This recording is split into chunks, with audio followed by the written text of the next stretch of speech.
Olá, nesse vídeo vamos falar sobre o CFOP, Código Fiscal de Operações e de Prestações. O CFOP ele é um código que na nota fiscal ele tem a função de informar a operação que está sendo efetuada naquela nota fiscal, ou seja, naquela venda. Ele possui algumas regras.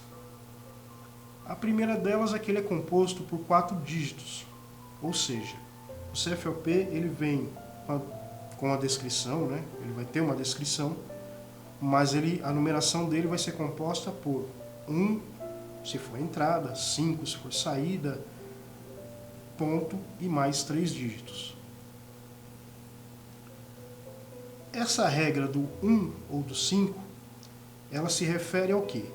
As entradas internas, ou seja, quando eu compro uma mercadoria dentro do meu próprio estado e vou dar entrada nessa mercadoria no meu sistema, o CFOP ele tem que começar com 1. Se eu vendo uma mercadoria também dentro do meu próprio estado, o CFOP vai começar com 5. Se a mercadoria vem de outra unidade da federação, vem de outro estado, eu dou entrada no meu sistema com o CFOP começando com 2. E se eu for vender uma mercadoria para um outro estado da federação, lá na nota fiscal, ele vai ter que começar com 6. Também temos as situações de operações com o exterior. Então, se eu compro uma mercadoria do exterior, o CFOP vai começar com 3.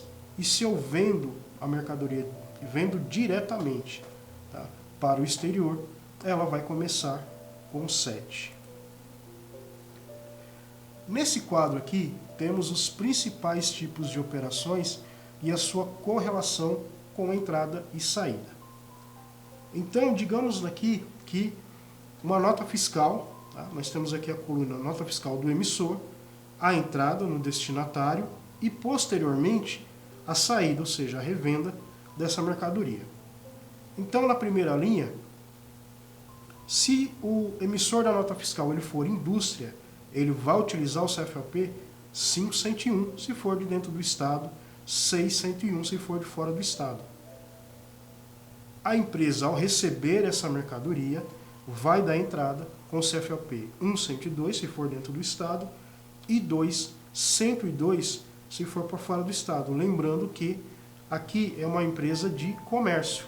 Obviamente que se essa nota fosse emitida por uma empresa da indústria e aqui nós fôssemos dar entrada e fosse também uma empresa de indústria, aí ela utilizaria o CFOP 101 ou 201.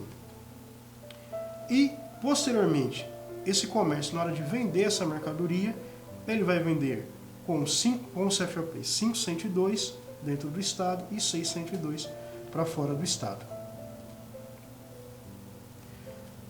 No caso aqui do comércio, que é a segunda linha, a diferença vai ser a emissão da nota, né, na hora que a mercadoria foi emitida para quem está comprando, né, no caso, a figura constante na segunda coluna. Então, nesse caso, ele vai usar o 502 e o 602, ou seja, os mesmos CFOPs que essa empresa, na hora que der entrada na mercadoria, vai utilizar para sua venda.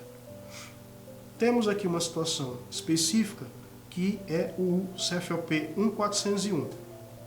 Ele é referente à venda de produto sujeito à substituição tributária. Então, nesse caso, a empresa que está comprando vai dar entrada nessa mercadoria no CFOP 1403. E, na hora da revenda, vai utilizar o CFOP 5405. E talvez você esteja se perguntando, por que apenas um CFOP eu não coloquei aqui, por exemplo, o 2403 e o 6405.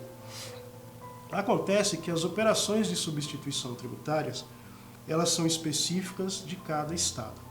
Então pode acontecer que você vá comprar uma mercadoria de fora do estado e ela, embora seja substituição tributária dentro do nosso estado, não seja no estado de origem. Então, a empresa que vai te enviar a mercadoria, ela não vai te enviar essa mercadoria com o CFOP, por exemplo, 5403. Olha, 6403, porque seria uma venda de uma outra unidade da federação. porque lá, para ela, essa mercadoria não é substituição. Então, no geral, a gente fica afeito a esses daqui. A saída, a mesma coisa.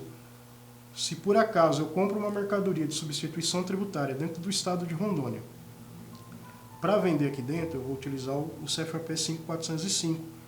Mas se porventura eu vender aqui, para o município vizinho aqui, por exemplo, no Mato Grosso, eu já vou ter que voltar para o CFAP 5102, ou aliás, o 602, né, que é venda para a outra unidade da federação, o 602.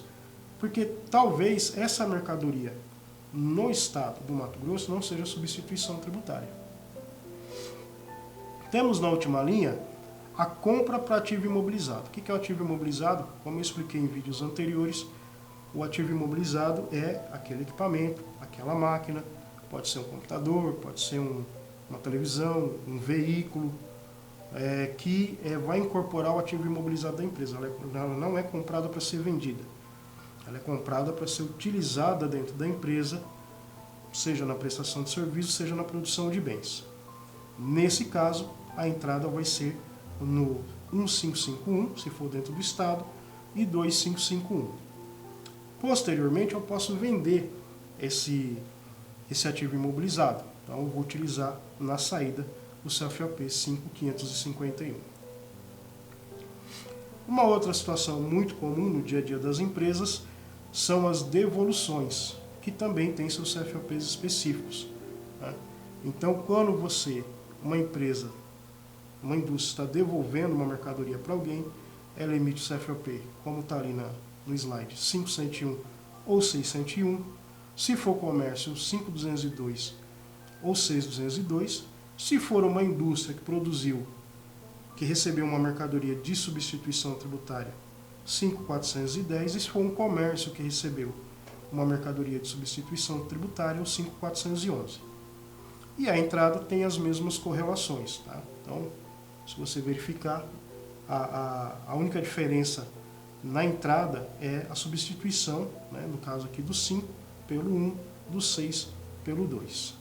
Outras operações que também fazem parte do dia a dia das empresas e merecem ser comentadas são a remessa para conserto, CFOP 5915, remessa em consignação, ou seja, quando eu envio a mercadoria para uma pessoa em consignação, eu envio a mercadoria, essa pessoa vai vender totalmente ou parte dela, né, e se ela vender tudo, eu vou emitir um outro tipo de nota, aí realmente uma nota de venda, e o que ela me devolve, eu emito uma nota de devolução. Mas a remessa em consignação, 5.917, remessa de vasilhame ou sacaria, 5.920, são aquelas situações em que a empresa, por exemplo, uma indústria de bebidas e que utilize, por exemplo, uma empresa de chopp, e ela tem barris de chopp, né? Então, geralmente, quando ela vende o chopp, ela vende só o conteúdo. O barril ele vai retornar. Então, é utilizado esse CFOP 5920, remessa de vasilhame e sacaria, porque não é uma venda, esse vasilhame, no caso o barril, ele vai ser só enviado e depois ele vai ser devolvido. Inclusive, essa operação não incide ICMS. O 5927, que é um lançamento efetuado a título de baixa de estoque decorrente de perda, roubo ou deterioração. Então, digamos que uma empresa, um supermercado,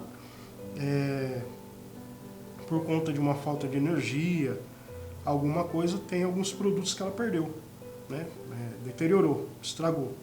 Então ela vai emitir uma nota nesse CFOP para dar baixa desses produtos do seu estoque. E o 5.949, que é outras saídas ou prestações de serviço não especificado, são para operações onde você, lá na lista completa de CFOPs, não encontra uma descrição mais adequada. Então você usa um CFOP genérico. Prestadores de serviço de transporte, também é muito interessante. Nós temos aqui o 5.352, que é prestação de serviço de transporte a estabelecimento industrial, ou seja, você é contratado para fazer transporte para uma indústria. O 5.353, que é a prestação de serviço de transporte a estabelecimento comercial, ou seja, nesse caso, o contratante de serviço de transporte é um comércio. E temos o 5.360, prestação de serviço de transporte a contribuinte substituto em relação ao serviço de transporte, que é a situação do subcontratado, muito comum aqui na nossa região. Nós temos pessoas que têm, né, carretas que transportam soja, milho, e geralmente o que acontece? Muitas vezes a empresa que está vendendo a soja, ela contrata uma transportadora, mas essa transportadora também não vai efetuar esse serviço. Então ela faz uma subcontratação de um outro transportador. Nesse caso, ele vai utilizar o CFAP 5360. Espero que tenham aproveitado o ensinamento, os conhecimentos aqui passados, e que eles sejam úteis aí no seu dia a dia.